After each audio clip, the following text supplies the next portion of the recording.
Hello retro gamers and welcome to another video where I fix something. Today we're repairing this Game Boy Pocket that was so nicely sent to the show by viewer Adam. So thank you, Adam.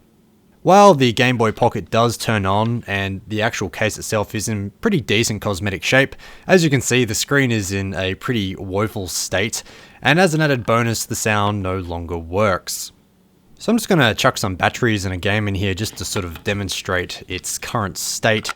It wasn't really coming up as I was recording, but you can actually see the text and the graphics of the game behind the burnt crust that is on the top layer. As you can see here, I am sort of fiddling with the contrast, so you can kind of see that on camera, but if you look at it from the right angle and the right light, you can see things, but obviously it's not ideal to play.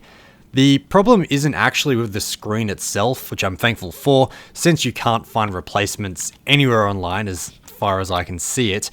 The actual problem lays within this top polarization film that sits on top of the LCD. And basically if this gets, say, left in direct sunlight, say on a windowsill or something like that, basically the polarization film can be burnt up. So what you're seeing here is actually the top layer of the screen that is being completely burnt to a crisp, essentially. As you can see here, the sound actually does work as demonstrated by plugging headphones in. It's not an internal problem. It does appear that the actual speaker itself is blown, so I will be replacing that as well. So for this repair project, I bought all the bits and pieces that I needed from a website called Handheld Legend. And I should put in a disclaimer right away that this is not a sponsored video, like they probably don't even know who I am. But I used them as there were plenty of recommendations online, and they were very cheap, and the postage to Australia, which is very important, was also very cheap as well. So I bought a little tri-wing screwdriver because the actual case of the Game Boy doesn't use standard Phillip head screws.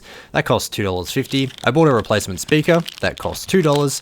And I also bought the polarization film, which cost $1.39 each. Since they were so cheap, I bought two, just in case something went wrong with one. And yeah, the postage to Australia was $7. So in total, I paid about $14 or $15. Pretty decent, really. And the postage to Australia was quite quick. It came in a few weeks, I think. So yeah, that wasn't too bad.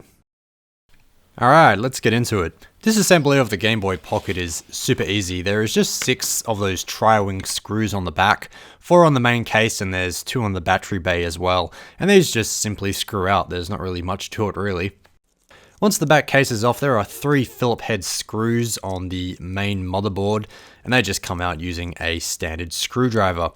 Once those are taken out, you can lift up the main board and you'll see that the screen module is connected in via ribbon cable. So this ribbon cable just simply pulls out. Just be a bit careful as you're doing it, because if you muck up the ribbon cable then you're pretty much stuffed. There isn't really much you can do to fix that. To remove the LCD module from the case, you just kind of need to flex the front half of the case a little bit. You'll see as you're doing it, you can kind of hear it pop a little bit as you do it, and then it basically just lifts right on out. There isn't any other screws or anything like that holding it in place. To remove the polarization film, I just used a Stanley knife basically to cut into a corner, and then I just started peeling slowly and carefully just around the burn mark. And the goal is basically to pull off the polarization film in one piece. There will be a lot of glue and stuff under that won't peel off with it. Just there's nothing really you can do about that. So just try and get as much of the film off in one piece basically as you can.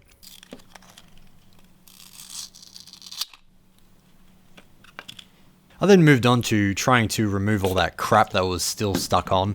The first thing I tried was some isopropyl alcohol and some Q-tips, but as you can see this was quite fruitless. So what I actually ended up doing was just grabbing a card and slowly just started digging into it, and it started to release quite easily. Once all that was starting to free up, I then applied the alcohol again with the Q-tips, and as you can see it all came off quite well.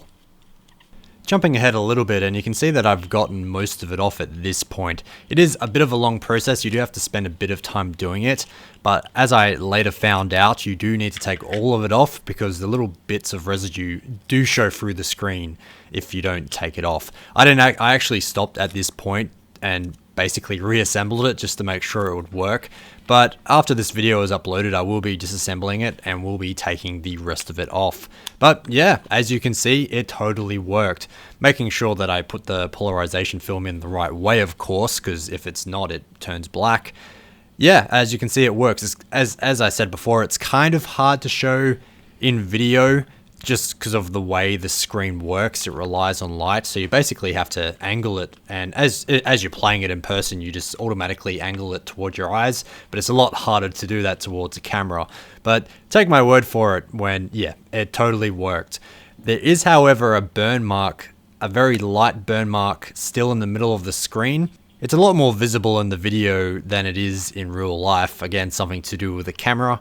But I am assuming that this is probably the bottom polarization film that's burnt. So maybe in another episode, I will look into replacing the back polarization film as well, and hopefully getting rid of that burn mark altogether, because I do still have that spare polarization film after all.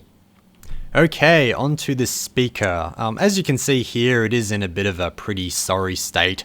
All the wires are all corroded, and the actual speaker itself seems to be corroded as well. So I wonder if some sort of fluid actually did maybe seep through the speaker grate at some point. Who knows? I was going to test it, but I thought I had the replacement anyway, so I basically just got straight to desoldering it. The original intention was to use those two wires because they're the right length and they were bent into the right shape. However, when I desoldered them, they basically just melted on me, and the solder points on the board weren't looking too hot either. So I desoldered the wires, and then I used some desolder wick to basically get all the gunky solder off completely so I could start from scratch, and then I soldered in my own wires. Soldering those two wires onto the new speaker and bending them into shape was definitely quite a fiddly affair, but I got there in the end. And as you can see here, it's not looking as nice as it was when it was stock, but it's very much functional. And plus the case closes no problem, so who cares? No one can see it anyway. It works.